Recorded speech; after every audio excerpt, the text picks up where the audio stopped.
स्वामी नारायण स्वामी नारायण स्वामी नारायण जय स्वामी नारायण स्वामी नारायण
स्वामी नारायण स्वामी नारायण जय स्वामी नारायण स्वामी नारायण स्वामी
नारायण स्वामी स्वामी नारायण स्वामी नारायण जय स्वामी नारायण स्वामी नारायण जय स्वामी नारायण स्वामी नारायण जय स्वामी नारायण स्वामी नारायण स्वामी नारायण स्वामी नारायण जय स्वामी नारायण स्वामी नारायण जय स्वामी नारायण स्वामी नारायण जय स्वामी नारायण स्वामी नारायण जय स्वामी नारायण स्वामी नारायण जय स्वामी नारायण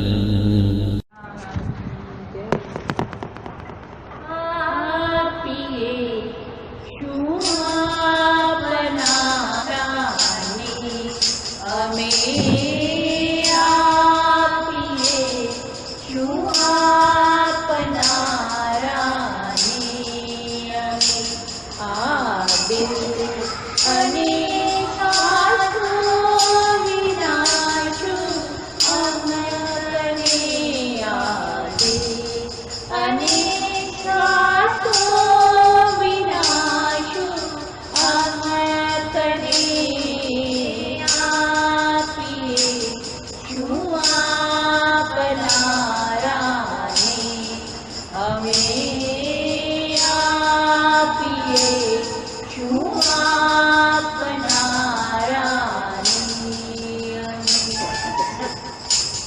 અમન અને વાણી વની અરકો પરા અમન અને વાણી વની અરકો પરા આખોના અશ્રુ વની વહેજો જરા આખોના અશ્રુ વની વહેજો જરા આપણી વિરાટ હૃદય આપણી વિરાટ હૃદય ધૈર્યથી ધબકો તમે આપીએ શું આપનારાને અમે આપીએ શું આપનારાને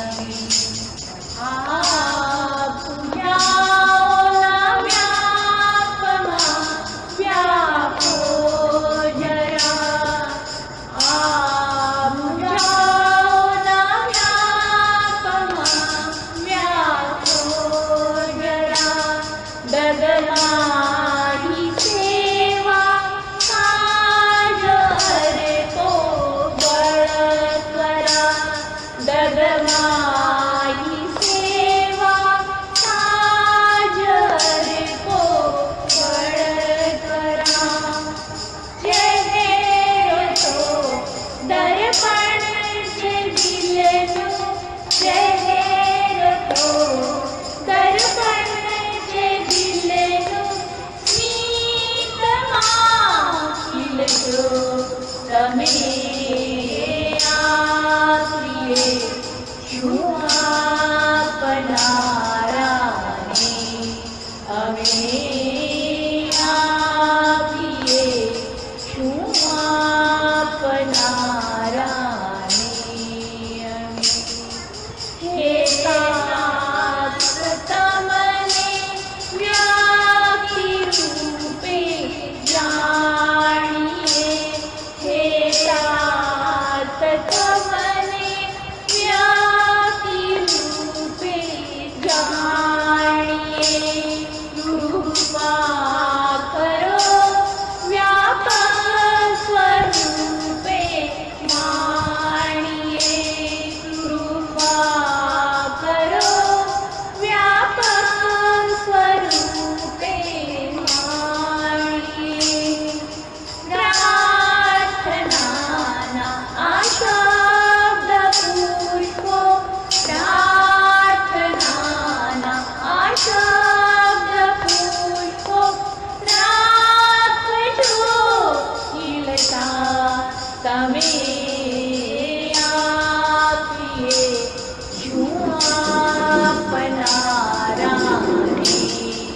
અમે આપીએ શું આપનારા રે અમે આ દિલ અને શ્વાસો વિના શું આપણે આ દિલ અને શ્વાસો વિના શું આપણે આપીએ શું આપનારા રે અમે આપીએ શું આપનારા રે અમે સહજાનંદ સ્વામી મહારાજ की जय जय जय। धाम धामी मुक्तो की जय जय जय। सर्वगुणातीत स्वरूपों की जय जय जय। मुक्ताक्षर पुरुषोत्तम की जय जय जय। जे उत्पत्ति तथा स्थिति लय करे वेदो स्तुति उच्चरे। जे नारोम सुछिद्र माणु समा ब्रह्मांड कोटि फरे। माया काल रवि शशि सुरगणो आज्ञान लोपे क्षण। एवाक्षरधामनाधिपति श्री स्वामी नारायण। वाणी अमृत थी भरी मधुसमी संजीवनी लोकमा। दृष्टि मां भरी दिव्यता निरखता सुदिव्य भक्तो बधा। हૈયે હેત ભર્યું મીઠું जननीसु नेहास्य मुखे वस्यो। ते श्री ज्ञान जी योगीराज गुरुने नीते नमो भावसु। जेनी अमृतवाणी तो वही रही साक्षात महिमा रूपे। जेनी ब्राह्मी स्थिति अहोलिन करे शुभव्य अक्षर पदे। शरणागत निज अल्प जीव सहुना श्रेयार्थ तत्पर रहे। काका स्नेहल सिंधु दिव्य विभुने हय्यू तो वंदन करे। जे छे शांत प्रशांत सागर समा साधु गुणे जे शोभता। जेना दर्शन ने समागम थकी शांति सहु पामता। जे छे मानस पुत्र काकाजीना ने भजन मालिन रहे।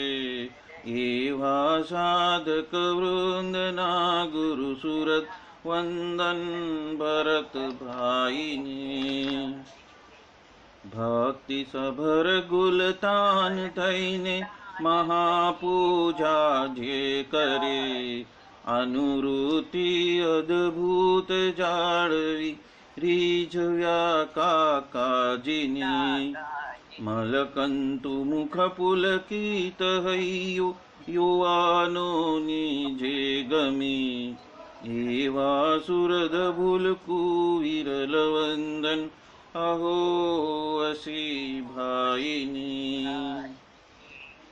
ब्रह्मरूप निजने मानता वळी श्रीजी हૈયે धारता। જે મસ્ત રહીને પ્રભુ ભજનમાં સુરદ ભાવ ધારતા। મહિમા સભર દાસત્વ છલકે જીવનમાં છે સહજતા। કાકા સ્વરૂપ દિનકર વિભુ સંભાળવામાં ધન્યતા। બોલો સહજાનંદ સ્વામી મહારાજની જય जय जय। यत् सत्येन जगत् सत्यं यत् प्रकाशेन भाति तत् यदानन्देन नन्दन्ति तस्मै श्री गुरुवे नमः। ध्यानमूलं गुरोर्मूर्ति पूजामूलं गुरोर्पदं मन्त्रमूलं गुरोर्वाक्यं मोक्षमूलं गुरो कृपा। सहजानंद स्वामी महाराज की जय जय जय। बोलो सहजानंद स्वामी महाराज की जय जय जय। धाम धामी मुक्तों की जय जय जय। सर्वगुणातीत स्वरूपों की जय जय जय। मुक्ताक्षर पुरुषोत्तम की जय जय जय। परब्रह्म पूर्ण पुरुषोत्तम सहजानंद श्री स्वामीनारायण भगवान की असीम कृपा से हम श्री स्वामीनारायण भागवत द्वादश स्कंध हम आज ले रहे हैं। परम पूज्य श्री भरत भाई, परम पूज्य श्री योशी भाई और परम पूज्य श्री दिनकर भाई की असीम कृपा से हम ये द्वादश स्कंध का अध्याय पहला हम ले रहे हैं।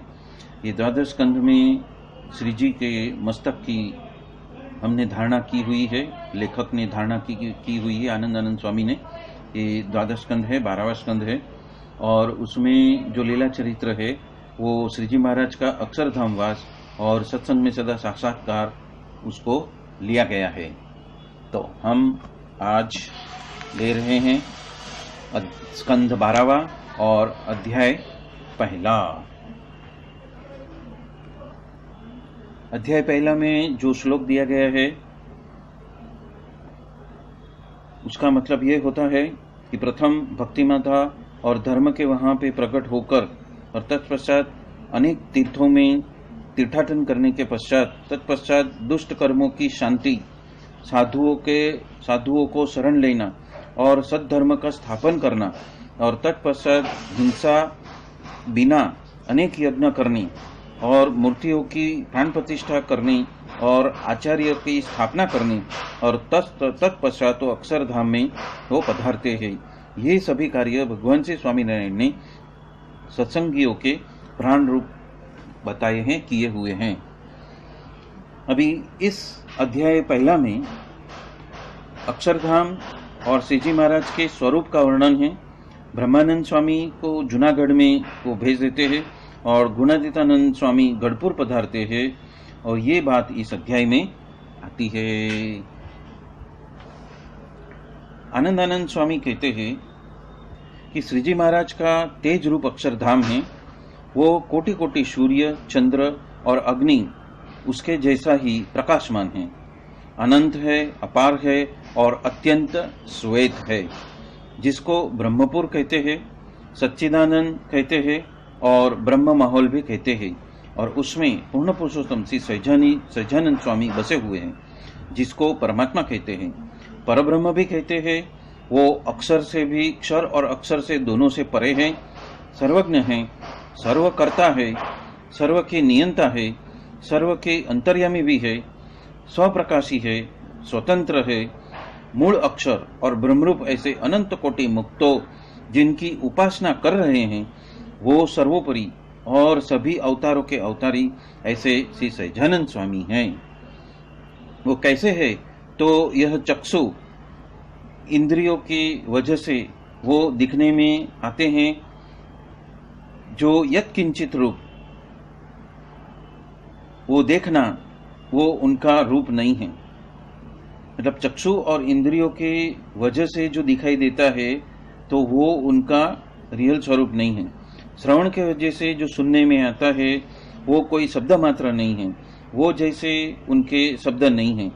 त्वचा के वजह से जो स्पर्श में आते हैं उनका जैसा जो उनका स्पर्श नहीं है। नासिका के वजह से जो चीज हम सूंघ सकते हैं वो सुगंध है और वो ऐसे सुगंध भी नहीं है। जीवा के वजह से जिसका वर्णन करने में आता है ऐसे वो सहजानंद स्वामी नहीं है। और मन के संकल्प में आए ऐसे भी नहीं हैं, बुद्धि के निश्चय में आए ऐसे भी नहीं हैं, अहंकार के वजह से अहमपणु जो धारण करते हैं ऐसे भी नहीं हैं। इंद्रियां, अंतकरण और अगोचर ऐसा उनका स्वरूप है। जैसा श्री जी महाराज का रूप है वैसा ही इस ब्रह्मांड से लेकर ते मूल पुरुष तलक किसी का भी ऐसा रूप नहीं है कि जिसके वजह से उसको हम उपमा दे सके। जैसा उनका शब्द है वैसा इस ब्रह्मांड में किसी का भी शब्द नहीं है, और जिसकी उनको उपमा हम दे सके, उनकी जैसी सुगंध है वैसा तो इस ब्रह्मांड में किसी की भी सुगंध नहीं है जो जिसकी उसको उपमा दे सके। उनके जैसा जो स्पर्श है ऐसा इस ब्रह्मांड में किसी का स्पर्श नहीं है जो उनकी उपमा हम दे सके। उनका जो रस है वो तो इस ब्रह्मांड में किसी का भी रस नहीं है जिसकी हम उपमा दे सके। उसका जैसा धाम है, उसका स्थानक इस ब्रह्मांड में कहाँ पे भी नहीं है जिसकी हम उपमा दे सके। अनंत कोटि मूल पुरुषों में भी किसी के पास में ऐसा एक भी स्थान नहीं है और जिनके अंदर जिनकी हम उपमा उस स्थान को हम ऐसे उपमा दे सके। श्री जी महाराज के धाम के बारे में जो बसे हुए हैं ऐसे मूल अक्षराधिक मुक्तो जो है उनका जैसा जो सुख है ऐसा तो अनंत कोटि ब्रह्मांड में कहाँ पे भी सुख है ही नहीं और जिसकी हम उपमा दे सके। श्री जी महाराज का जैसा आकार है और जैसा अनंत कोटि ब्रह्मांडों में किसी का आकार नहीं है जिसकी हम उपमा दे सके। अनंत कोटि ब्रह्मांडों में जो भी आकार है वो सभी मायिक है और श्री जी महाराज का जो आकार है वो तो दिव्य है, अमायिक है। श्री जी महाराज ने सभी त्यागी और गृही भक्तों ने स्वयं का धाम, स्वयं के मूल अक्षराधिक मुक्तों और सभी को समाधि कराकर अनंत बार साक्षात्कार दिखाया हुआ है और उनका स्वयं का सर्वोपरिपणा सभी को जताया हुआ है और सभी ने सर्वोपरि उपासना, सभी के पास में सर्वोपरि उपासना उन्होंने कराई है। एक समय में घड़पुर में संवत 1886 के वैशाख सुदी पूर्णिमा के दिन सभा जमी हुई थी और उस वक्त श्री जी महाराज कहने लगे कि हम 1861 के माघ सुदी एकादशी के दिन गढ़पुर में पधारे, बहुत उत्सव समैया वगैरह किए और वचनामृत का ज्ञान भी दिया है और मैं गढ़पुर वासी कहलाता हूँ। इस कलयुग में असदगुरु उपरांत कितने असुर राजा अनंत पाप करते हैं, वो सभी पापियों को मैं मेरे प्रताप से मैंने पीछे हटाया है। उपरांत काम, क्रोध, लोभ, मोह, मान, ईर्षा, स्वाद आदि अधर्म के परिवार जीव के हृदय में जो बसता था, मैंने स्वयं के प्रताप से उनको निकालकर अनंत जीव को ब्रह्मरूप बनाया है। सत्य, तप, अहिंसा, ब्रह्मचर्य आदि जो धर्म का वंश उसका मैंने प्रवर्तमान किया है। ब्राह्मण, क्षत्रिय, वैश्य और शूद्र चारों वर्णों में और चारों आश्रमों में और सर्व जीवों में मेरा साकारपना, कर्तापना ऐसी रीत की समझन मैंने प्रवर्ताई है। उपरांत सभी योगियों तथा बाई और भाई सभी गृहस्थों ध्यान धारणा उससे युक्त होकर एकांतिक धर्म को मेरे प्रताप से वो सिद्ध कर चुके हैं। उपरांत दहर विद्या, अक्षय विद्या, ब्रह्म विद्या में मेरे आश्रितों को मैंने पढ़ाई है। उपरांत इस पृथ्वी के बारे में अहिंसक यज्ञ मैंने प्रवर्ताए हैं। सभी देव, ब्राह्मण, तीर्थ, संत उनका महिमा मैंने अपार बढ़ाया हुआ है। उपरांत वचनामृत, श्री स्वामीनारायण भागवत, भक्त चिंतामणि, शिक्षापत्री, धर्मामृत, श्री सत्संगी जीवन और हरि दिग्विजय आदि सत्शास्त्रों भी मैंने प्रवर्ताए हैं। रजोगुणी, तमोगुणी देव का निषेध करके सात्विक देव का मैंने स्थापन किया है। उपरांत मेरे आश्रित के वजह से ही देशों देश में बड़े बड़े मंदिर बनाकर उसमें मेरी मूर्ति की पधरावनी की है, स्थापित की है, जिसके वजह से पृथ्वी रहेगी तब तक भक्ति मार्ग चलेगा। उपरांत मैंने आचार्यों की स्थापना की है, दीक्षा विधि की रीत भी मैंने बनाई है। त्यागी और सत्संगी भाइयों और बहनों को सुख के वजह से सुख देने के लिए सुदर्शन चक्र रूप शिक्षापत्री में रचना की है, तो सभी शास्त्र के सार रूप है और उसमें सभी के धर्म मैंने बताए हैं। तत्पश्चात श्री जी महाराज ने जेठ सुदी बीज के दिन ब्रह्मानंद स्वामी को कहा कि आप जूनागढ़ जाओ और गुणातीतानंद स्वामी को यहाँ पे भेजो और स्वामी को कहना कि सभी काम को छोड़कर तुरंत ही चल निकले। तब ब्रह्मानंद स्वामी श्री जी महाराज की रजा लेकर निकल गए। उस समय उन्मत्त गंगा को पश्चिम के समय में हरण का जो एक टोला था वो दाईं ओर से निकला। ये देखकर ब्रह्मानंद स्वामी कहने लगे कि ये तो इस समय तो अपसुकन हो रहा है। ऐसे सोचकर जूनागढ़ पधारे और गुणातीतानंद स्वामी को कहा, जी श्री जी महाराज ने आपको सभी काम एक साइड में रखकर, मतलब उसका त्याग करके तुरंत दुर्गपुर उनको बुलाया है। ये सुनकर स्वामी गढ़पुर जाने के लिए तैयार हुए कि तुरंत स्वामी को गढ़पुर जाने का संकल्प जानकर प्रधान पुरुष विमान लेकर वहाँ पे हाजिर हो गई और उस विमान में बैठकर जय सुदी छठ के दिन वो गढ़पुर पधारी। उपरांत अक्षर भुवन में जाकर श्रीजी महाराज के दर्शन भी किए। तत्पश्चात दंडवत प्रणाम करके पैर छूकर नम्रता पूर्वक विनंती करके पूछने लगे कि हे महाराज, आपने ये क्या धारण किया है। तब श्रीजी महाराज कृपा दृष्टि करके बोलते हैं कि आपको हमने वरदान दिया है कि जब हम अंतर्धान होएंगे तब हम आपको बुलाएंगे। तो उस वरदान को ब्रह्मानंद स्वामी को भेजकर हमने सत्य किया है। यह सत्संग आपको सौंपकर हम स्वधाम जाने वाले हैं। दिव्य स्वरूप से सत्संग में रहकर हम सभी सत्संगियों की रक्षा करेंगे। मुक्तानंद स्वामी और नित्यानंद स्वामी को हमने कहा ही है, जो दोनों देश के जो बड़े बड़े ऐसे जो गोपालानंद स्वामी हैं, और आप सभी सत्संग को संभाल लेना और मेरी आज्ञा उपासना का प्रवर्तन कराते रहना। बात करके धीरज दी और सभी को सुखिया भी रखना। ऐसे सत्संग के लिए उन्होंने भलामन की और तत्पश्चात गुणातीतानंद स्वामी श्रीजी महाराज की आज्ञा लेकर अपने उतारे पे पधारे। इसी के साथ में अध्याय पहला यहाँ पे संपन्न होता है और अब हम अध्याय दूसरा लेने को जा रहे हैं। श्रीजी महाराज ने अयोध्यावासी को, सभी संत ब्रह्मचारियों को, पाड़ाओं को, उपरांत बड़े बड़े सत्संगियों को सभा में बुलाकर भौतिक देह त्याग करने की बात कही। ये सुनकर बहुत सब दिलगिर हो गए और श्रीजी महाराज ने सभी को धीरज दी और स्वधाम गमन किया। ये बात इस अध्याय में आती है।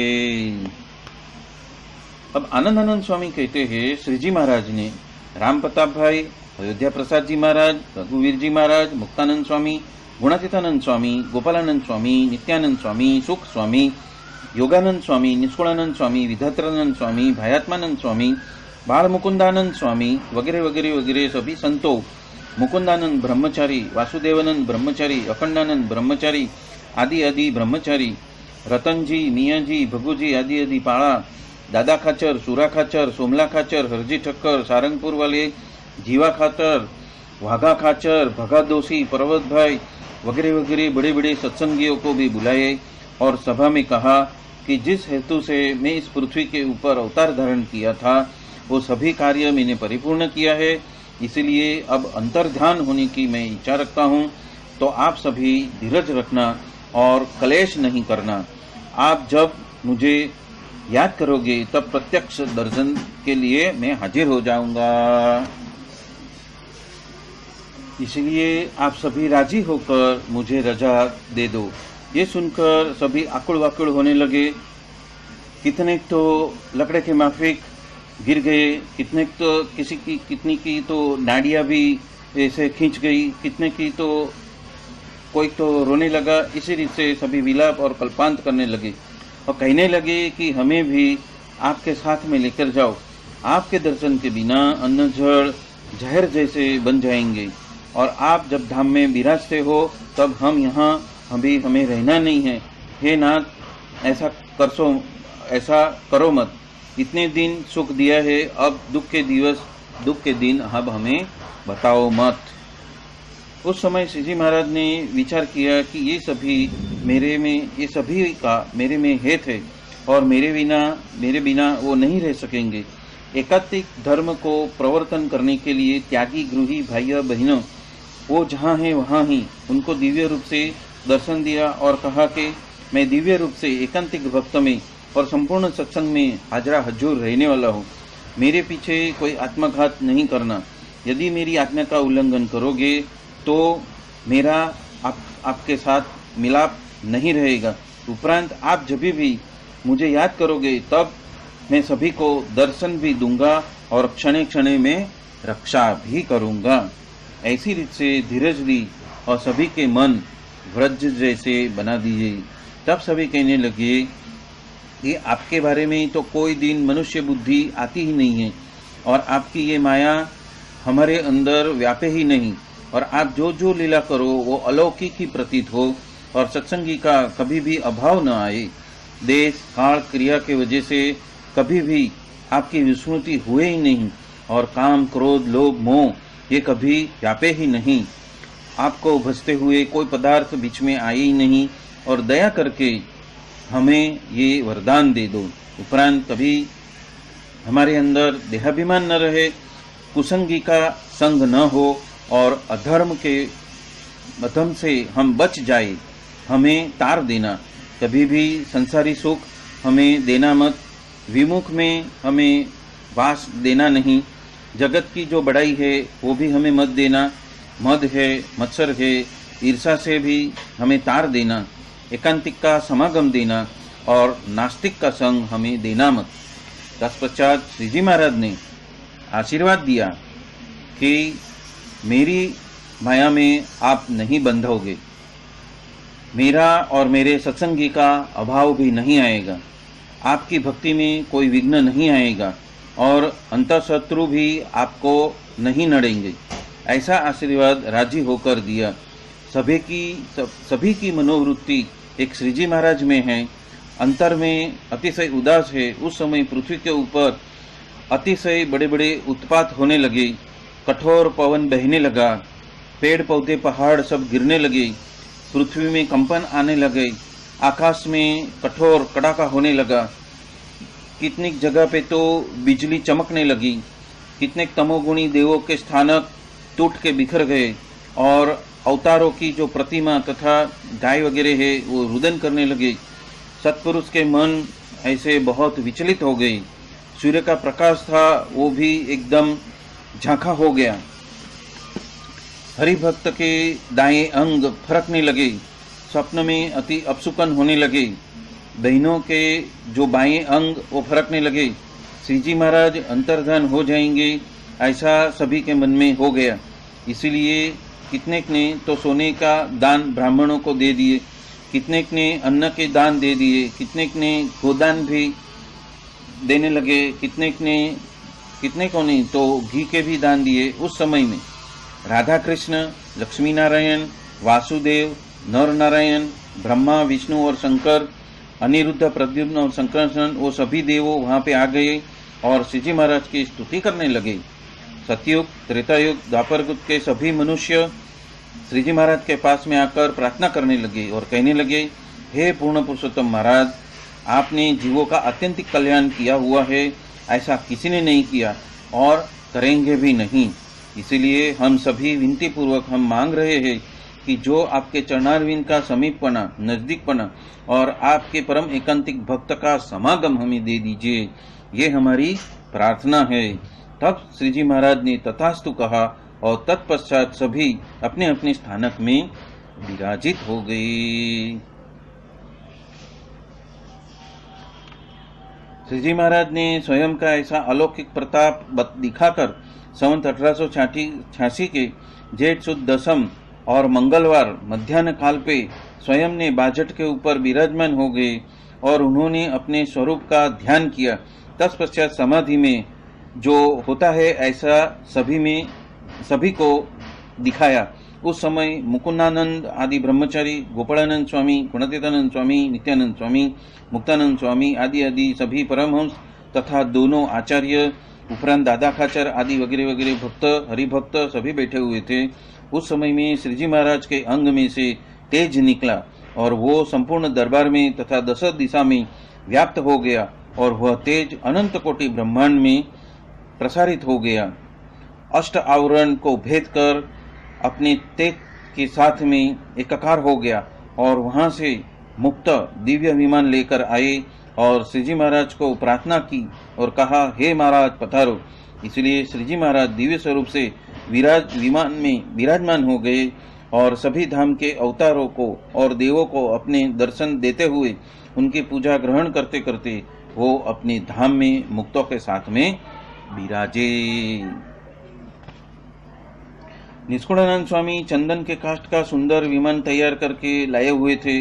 मुकुंद ब्रह्मचारी ने उन्मत्त गंगा का स्मरण किया कि तुरंत ही उन्मत्त गंगा दिव्य स्वरूप से जल लेकर आए। इसलिए मुकुंद ब्रह्मचारी ने श्रीजी महाराज को स्नान कराया, तत्पश्चात एक पीताम्बर पहनाया और एक उनको गले भी बिछा दिया और सर के ऊपर रेशमी पाग भी बांध दी, चंदन चर्ची हार भी पहनाए और धूप दीप करके आरती उतारी और विमान में सिद्धासन में बैठा दिए। रघुवीर जी महाराज ने तथा अयोध्या प्रसाद जी महाराज ने विमान को ले निकले और धर्मवंशी एक के बाद एक उसको लेते गए और मूर्जी ब्रह्मचारी, वैकुंठानंद ब्रह्मचारी, नारायणानंद ब्रह्मचारी, वासुदेवानंद ब्रह्मचारी वगैरह एक के बाद एक उनको बदलते रहे। 88 सहस्त्र ऋषियों ने दिव्य रूप से वेद मंत्र बोलते हुए आगे चल रहे थे और संत मंडल तथा हरिभक्त वगैरह कीर्तन गा रहे थे और उत्सविया तथा देव विमान के आगे उत्सव करते करते चल रहे थे। ऐसी रीत से उत्सव करते करते सभी लक्ष्मी बाग में आए। वहां पे एक विशाल जगह थी। उस जगह पे 4 वेदों ने मूर्तिमान आकर पृथ्वी का संशोधन करके उस जगह के ऊपर तुलसी है, पीपल है, दर्भ है, अघेड़ा है, ध्रुव है, खाखरा है, खेर है और चंदन के काष्ठ वगैरह सब सजा दिए। और उन्मत्त गंगा जी ने मूर्तिमान आकर श्रीजी महाराज को शुद्धोदक से उनको नहलाए। गोलोक में से कामदुधा सुरभि गायों ने मूर्तिमान आकर दूध, दही और घी से श्रीजी महाराज का स्नान करवाया। शंकर ने मध से स्नान कराया, ब्रह्मा ने शर्करा से स्नान कराया, विष्णु ने शुद्धोदक से स्नान कराया। तत्पश्चात धर्मदेव ने वस्त्र वगैरह पहनाए और गोपीनाथ जी ने चंदन अर्चा की। सूर्य देव ने मूर्तिमान आकर श्रीजी महाराज के चरणारविंद की षोडशोपचार से पूजा की। विष्णु ने सहस्त्र हाथ से घी की धारावड़ी चलाई और रघुवीर जी महाराज ने आरती उतारी। तत्पश्चात 10 जात के काष्ठ के ऊपर श्रीजी महाराज को विराजित किया। उस वक्त अग्निदेव ने प्रदक्षिणा की। मुक्तों की आज्ञा लेकर उन्होंने प्रवेश किया। सहस्त्रमुखा विष्णु ने भी और अनंत अवतारों ने और देवों ने आकर उसके अंदर घी अर्पित किया और उस समय श्रीजी महाराज के शरीर में से केसर, कस्तूरी, अत्तर जैसे दिव्य सुगंध 4-4 जोजन तलक चारों और प्रसारित हो गई। दादा खाचर को अतिशय उदास होते हुए देख गोपालानंद स्वामी कहने लगे कि हे उत्तम राजा, आप बैठक पे जाकर आओ, दिलगीर मत हो। इसलिए उत्तम राजा वो बैठक के पास में गए। वहां पे दिव्य सिंहासन के ऊपर श्री सज्जानंद स्वामी विराजित हुए थे।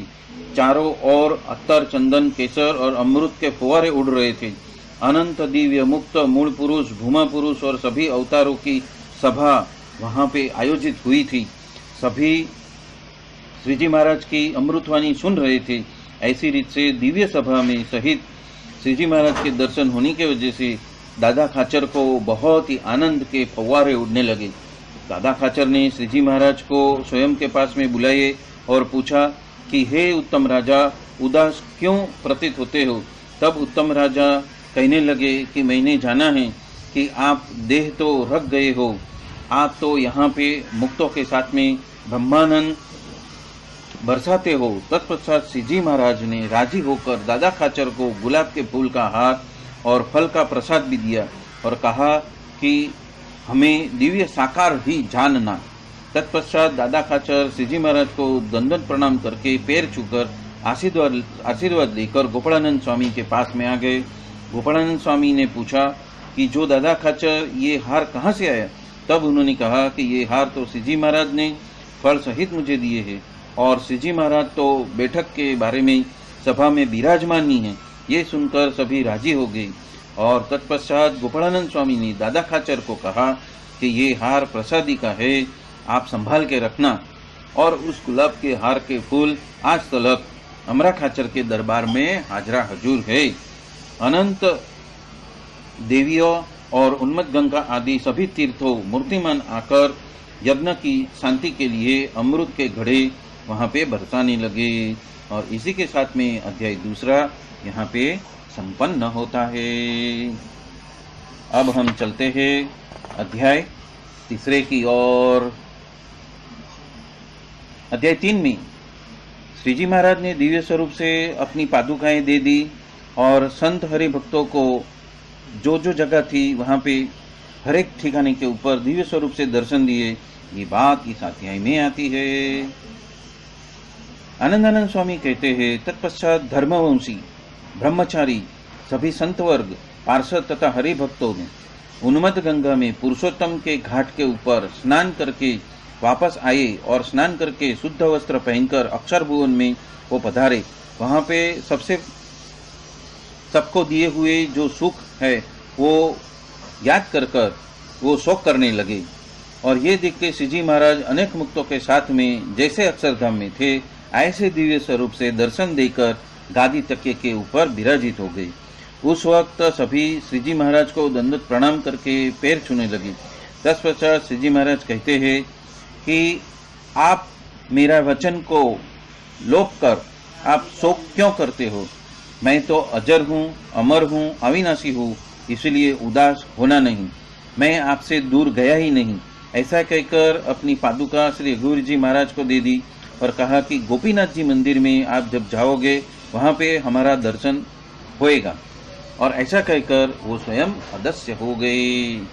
तत्पश्चात सभी मंदिर में आए और वहां पे सुख सज्जा में से अत्यंत तेज का समूह उनको प्रतीत हुआ और उस तेज में सभी को श्री जी महाराज के दर्शन हुए।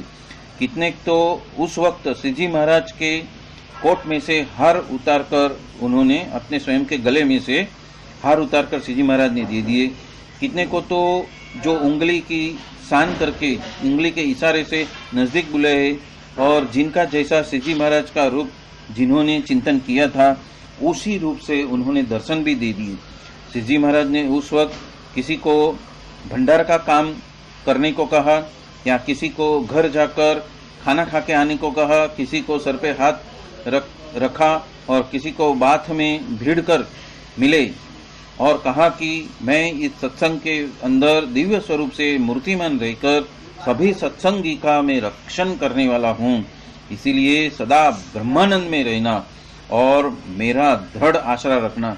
इस हिसाब से अनंत प्रकार से दर्शन देते रहे। तत्पश्चात मंदिर में से बाहर निकलते हुए कितने को तो ऐसे जैसे समय में सभा भरकर बैठे हो उसी तरह से श्री जी महाराज बैठे हैं ऐसे दर्शन दिए। किसी को तो श्री जी महाराज ने संत की पंक्ति में लाडू जलेबी पिरसते हैं ऐसे दर्शन हुए। किसी को तो सवारी के साथ में घेला नदी में स्नान करने के लिए पधारते हैं ऐसे दर्शन हुए।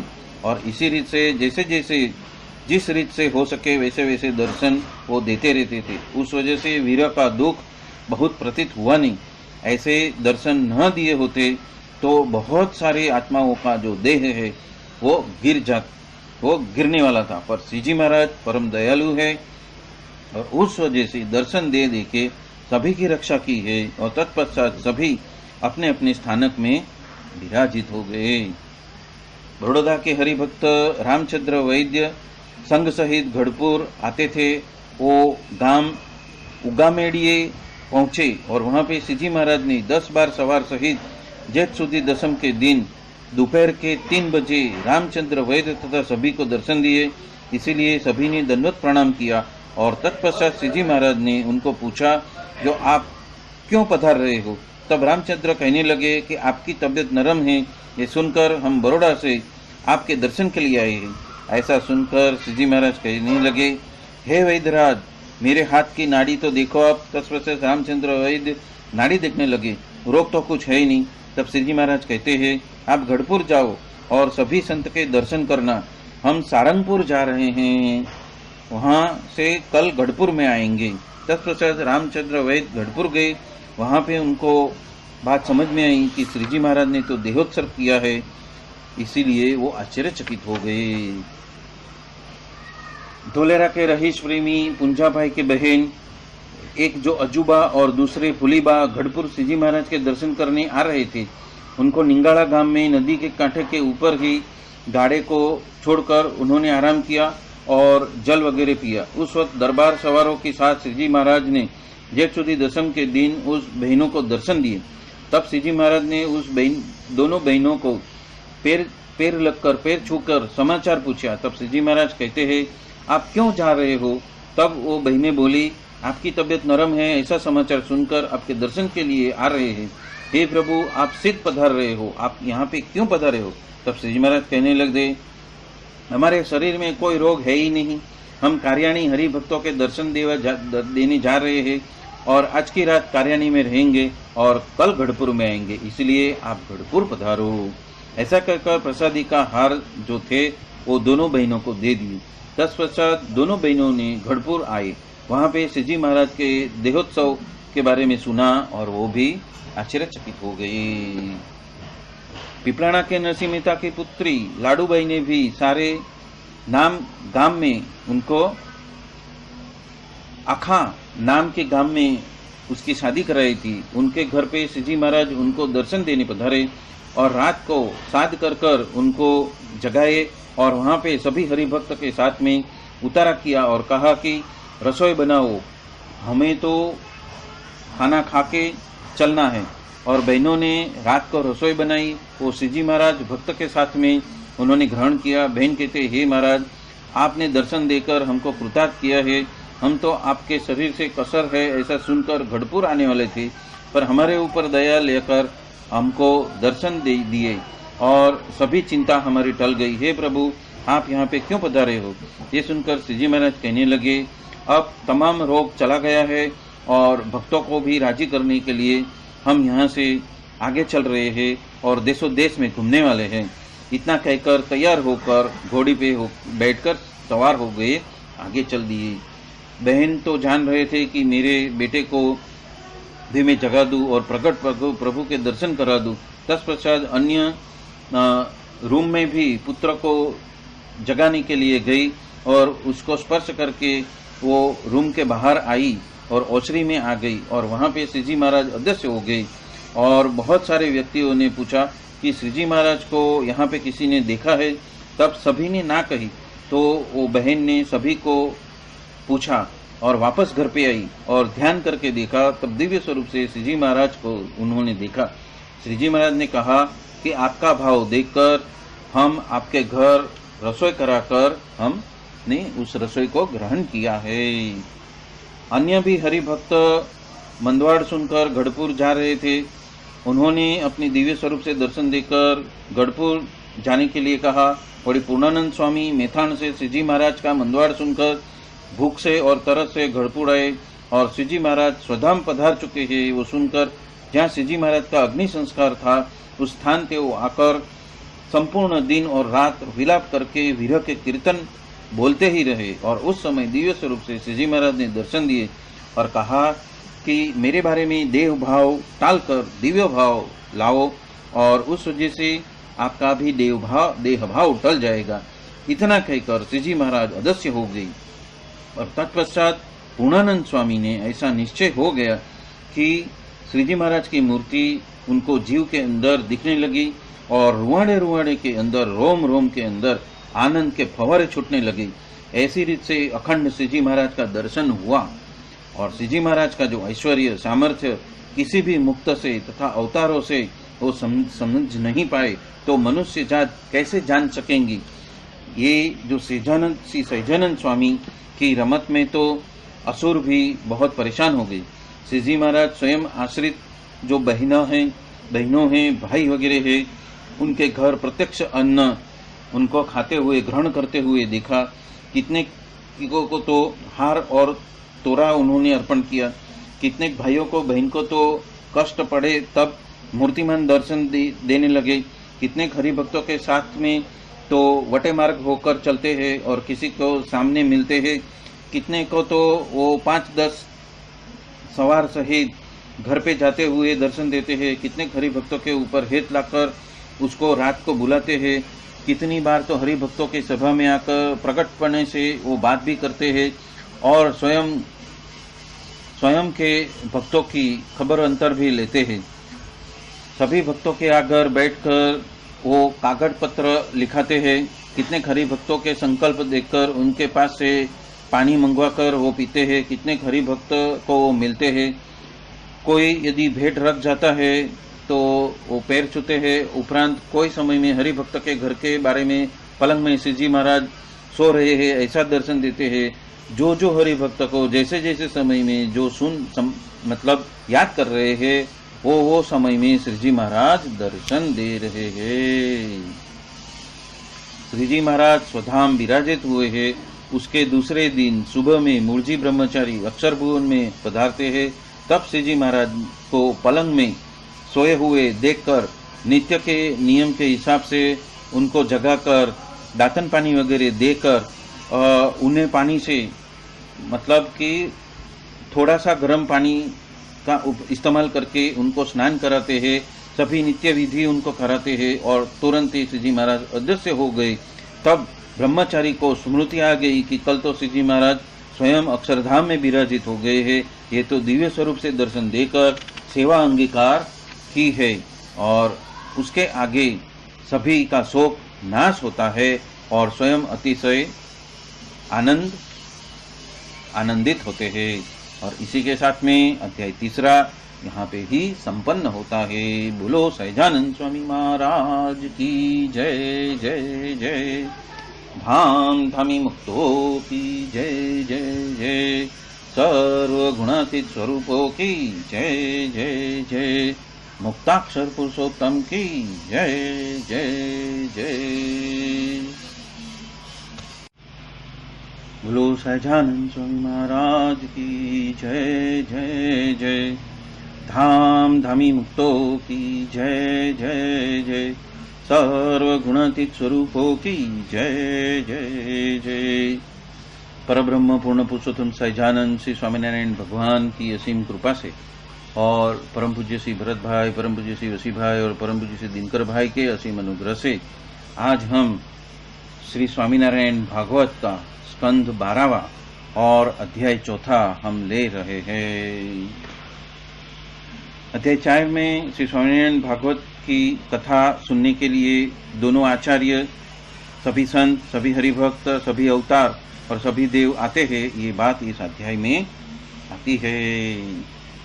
आनंदानंद स्वामी कहते हैं तत्पश्चात श्री स्वामीनारायण भागवत की कथा सुनने के लिए दोनों आचार्य, सभी ब्रह्मचारी, सभी संत, पार्षद और हरिभक्त सभा में बैठे हैं और 9 लाख सिद्ध, सप्त ऋषि आदि 88,000 ऋषि मुनि कथा सुनने आए हैं। मूल पुरुष अनंत अवतारों ने, सभी देवों ने और अनंत राधा लक्ष्मियों ने, आदि देवियों ने कथा सुनने के लिए वहाँ पे आए हुए हैं।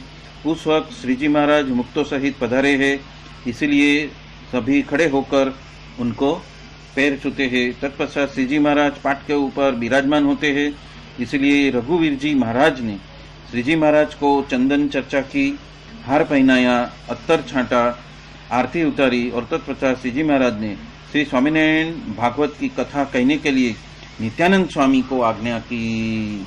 इसलिए रघुवीर जी महाराज ने श्री स्वामीनारायण भागवत और नित्यानंद स्वामी को चंदन चर्चा की, हार पहनाया और आरती उतारी। भूमानंद स्वामी ने सभी संत हरि भक्तों की पूजा की। तत्पश्चात नित्यानंद स्वामी ने मंगलाचरण करके कथा शुरू की। कथा महोत्सव के आनंद के वजह से सभी को शरीर का भान रहा नहीं। रात या दिन की भी उनको खबर रही नहीं। किसी को स्त्री पुरुष ऐसा भाव भी रहा नहीं। सभी ने ब्रह्मरस का पान करके श्री स्वामीनारायण भागवत को क्षणे क्षणे वंदन करने लगे और सभी कहने लगे कि शास्त्रों तो बहुत है, पर प्रगट श्री सहजानंद स्वामी के दिव्य चरित्र इस स्वामीनारायण भागवत में से सुनकर आत्मा के बारे में ब्रह्मानंद प्रकट हो जाता है। इसलिए ये कथा तो न भूतो न भविष्यति ऐसी है। श्री जी महाराज के भाविक भक्त इस कथा रूपी अमृत का पान करते हैं और अन्य को भी कराते हैं। 13वां के दिन रघुवीर जी महाराज ने वेद पुरुष के पास में 16 श्राद्ध सराए हैं और उस समय अमृत समान दूध वाली स्वरूपमान गायों के दान ब्राह्मणों को दिए हुए हैं। लालजी घोर को सज्जा दी है। 13 पद के दान 13 ब्राह्मणों को दिए हैं। 7 धान्य के ढगले किए हैं और सोना मोहर रखकर 7 विप्रों को 7 ब्राह्मणों को दान दिए हैं। भूमि का दान मनु नाम के ऋषि को दिया हुआ है। कितने ब्राह्मणों को कीमती वस्त्रों का दान दिया हुआ है। कितने ब्राह्मणों को भारे भारे दागिना के दान दिए हुए हैं और अष्ट सिद्धि नवनिधि अनंत जात के पकवान लाकर तमाम संत तथा ब्राह्मणों को खाना खिलाया है। और खाना खाने के पश्चात विप्रों को सोना मोहरों की दक्षिणा भी दी है और तत्पश्चात 18 वर्ण के मनुष्यों को प्रसाद दी है।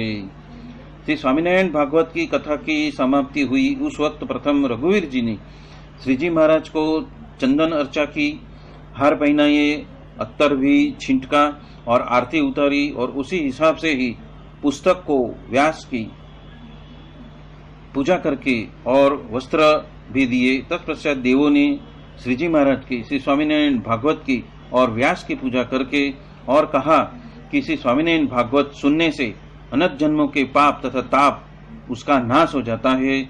उस वक्त श्री जी महाराज ने देवों को आशीर्वाद भी दिया और आपका सत्संग में जन्म होगा और तत्पश्चात वहां पे मेरा भजन कर कर ब्रह्मरूप होकर अक्षरधाम में भी आप आओगे।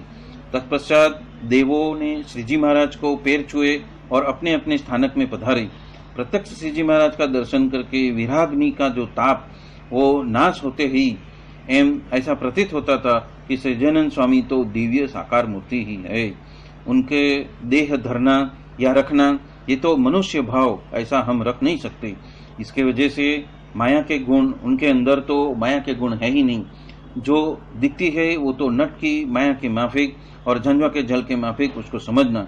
कथा वार्ता कीर्तन और ध्यान रात दिन होते रहे, उसके आनंद का पार नहीं रहा। अक्षरधाम के जैसा सुख सभी भुगतने लगे। और ये श्री स्वामीनारायण भागवत की कथा जिसके घर में पढ़ी जाएगी उसके घर श्री जी महाराज मुक्तों के साथ सुनने के लिए पधारेंगे, विराजित हो जाएंगे। इस पुस्तक को पढ़ने वाले, पढ़वाने वाले और सुनने वाले की एकोत्तर पीढ़ी का मोक्ष हो जाएगा। और इसी के साथ में अध्याय 4 यहाँ पे ही संपन्न होता है। अब हम आगे चलते हैं अध्याय 5 की ओर। श्री जी महाराज ने संत हरि भक्तों को दिव्य स्वरूप से दर्शन दिए, ये बात इस अध्याय में आती है। आनंदानंद स्वामी कहते हैं, दोनों आचार्य गुणातीतानंद स्वामी, गोपालानंद स्वामी और नित्यानंद स्वामी सुबह शाम सभा में बैठकर ज्ञान वार्ता करते हैं। उस वक्त श्री जी महाराज पार्षद सहित अक्षर ओरडी में से चाकड़ी लेकर विराजित होते हैं और वो संपूर्ण सभा खड़ी हो जाती है। तब श्री जी महाराज पलंग के ऊपर विराजमान हुए उपरांत धर्म, ज्ञान, वैराग्य और भक्ति संबंधी बातें करने लगे।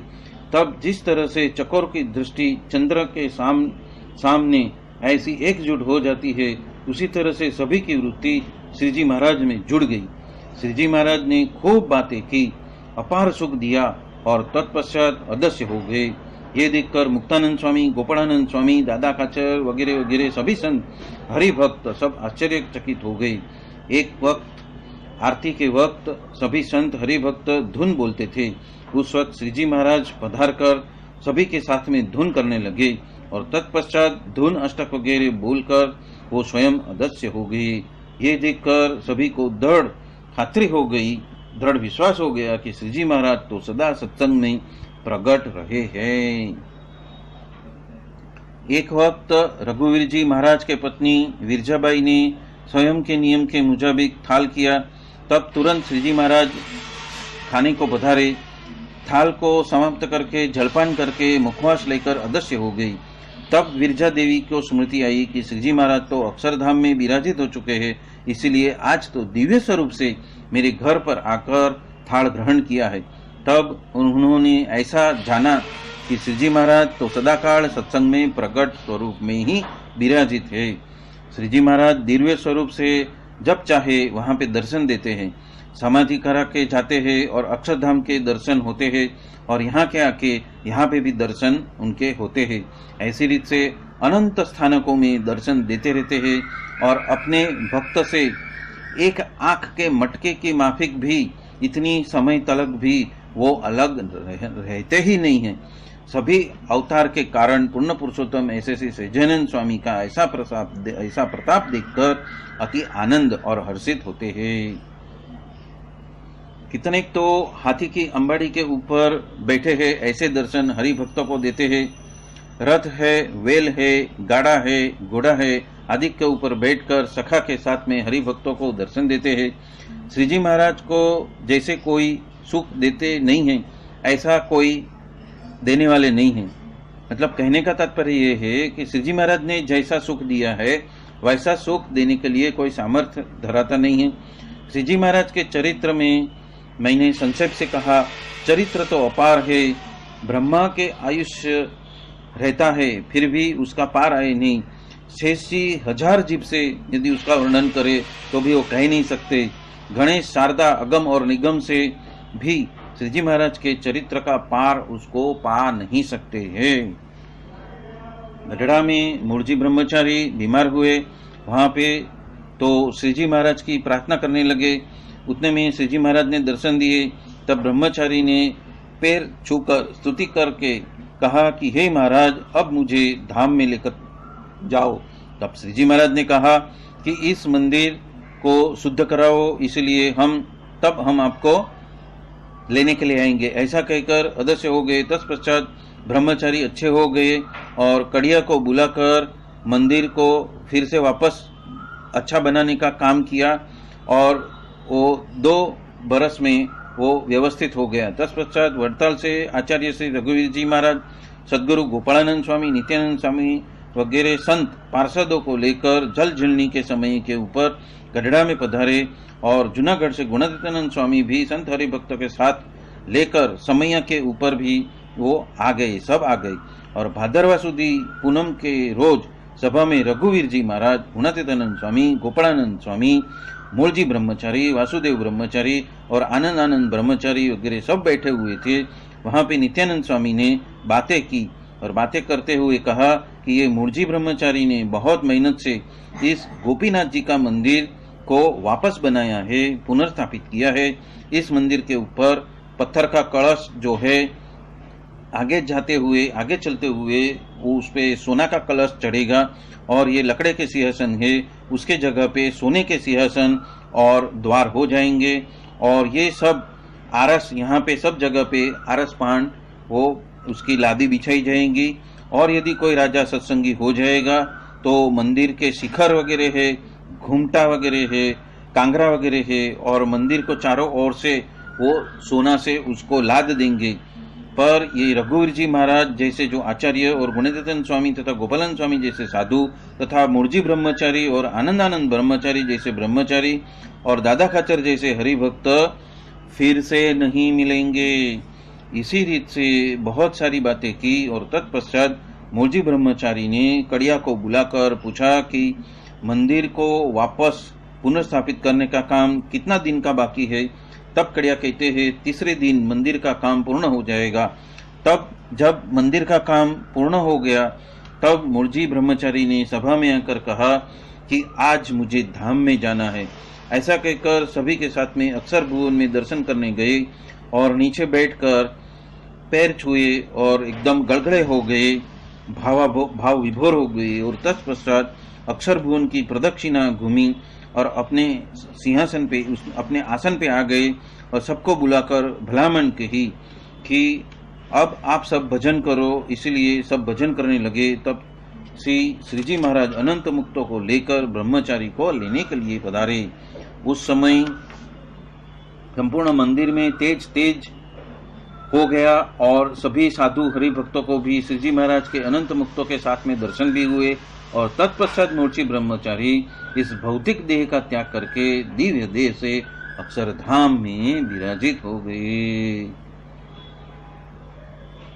एक समय में भगुजी अक्षर ओरडी में गए थे। वहां पे श्री जी महाराज पलंग के ऊपर विराजमान थे। श्री जी महाराज ने भगुजी को कहा कि आप सुख मुनि को बुला कर लाओ। तब भगुजी सुख मुनि को बुलाकर लेके आए।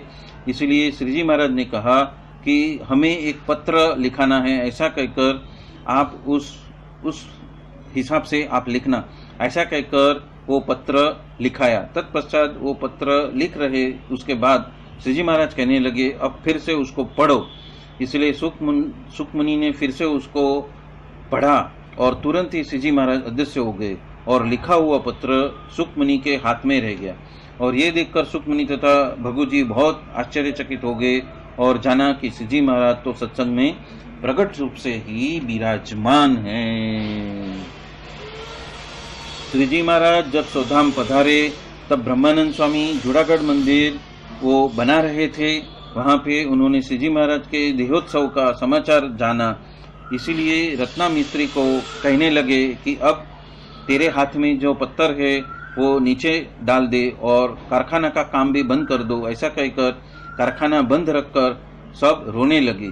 और उस समय ब्रह्मानंद स्वामी ने विलाप का कीर्तन किया और सब स्नान करने गए और वापस आकर उस दिन सबने उपवास किया। और दूसरे दिन जूनागढ़ से वो सब गढ़ड़े पधारे और बहुत शोक करने लगे। तब श्री जी महाराज ने ब्रह्मानंद स्वामी को दर्शन देकर अपने पास में बड़े गुलाब का हार था वो उनको पहनाया और वो तुरंत वहां से अदृश्य हो गए और ब्रह्मानंद स्वामी का शोक नष्ट हो गया। एक दिन वैकुंठ ब्रह्मचारी दोपहर को लक्ष्मीवाड़ी को स्नान करने जा रहे थे। उस वक्त रास्ते में वंडा के नाके के पास में श्री जी महाराज मानकी घोड़ी के ऊपर सवार होकर सामने मिले। इसीलिए ब्रह्मचारी ने श्री जी महाराज को पूछा कि हे महाराज, आप यहाँ पे क्यों पधारे हो? श्री जी महाराज कहने लगे कि हम तो मंदिर में जा रहे हैं। तत्पश्चात ब्रह्मचारी वापस मुड़कर श्री जी महाराज के साथ में मंदिर में आए और रूपा चौकी के पगथिये के पास में घोड़ी को खड़ी रखकर घोड़ी से नीचे उतरे और रूपा चौकी में पधारे और वहां से मंदिर में जाकर अदृश्य हो गए। और ये देखकर ब्रह्मचारी बहुत आश्चर्यचकित हो गए। और इसी के साथ में अध्याय 5वां यहाँ पे ही संपन्न हो रहा है। बोलो सहजानंद स्वामी महाराज की जय जय जय। धाम धमी मुक्तो की जय जय जय। सर्वगुणातीत स्वरूपों की जय जय जय। स्वामी नारायण